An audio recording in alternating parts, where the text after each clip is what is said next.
नमस्कार शेतकरी मित्रांनो. तर आज आपण सावंतगाव शिवारामध्ये आलेलो आहे. तर मधुर सीडचा कांदा आपण हा बघण्यासाठी आलेलो आहे. तर तुम्ही बघू शकता चाळीमध्ये स्टोअर केलेला आहे.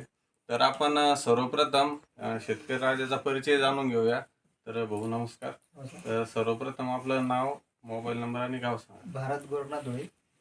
Mobile number 9764 3452 27. गाव राहणार सावंतगाव. सांगा. तर आपण मधुर सीडचा कांदा लावलेला आहे. हा. तर याबद्दल तुमचं वैयक्तिक मत काय? तुम्हाला कसा वाटला हा कांदा? कांदा मला चांगला वाटला, दुसऱ्या शेडपेक्षा चांगला वाटला, दुबाळा नाही आणि चांगला वाटला.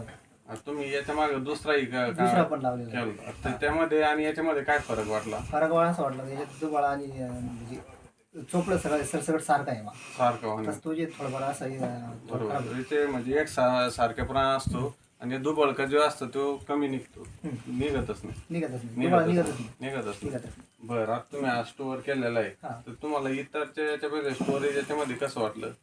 जे आता खराब व्हायचं म्हणजे दुसऱ्या याच्यात थोडंसं पाणी निघतं, म्हणजे याच्यात काही वाटत नाही तसं काही. बरोबर आहे ना, स्टोरेज पण चांगलं हा. आहे. तर याच्या इतर शेतकऱ्यांना तुम्ही काय सांगू इच्छिता आता? हे ह्योच दुसरे पण लागले, भरपूर वाढ लागली. बरं बरं, चालेल, ठीक आहे. आधार शीटचं तुम्ही आता इकडे टाकलेलं आहे, बरोबर आहे? टाकलेली. बरं, त्याची क्वालिटी थोडी एवढी सारखी नाही. सारखेपणा नाही. नाही. बरं, चालेल, धन्यवाद.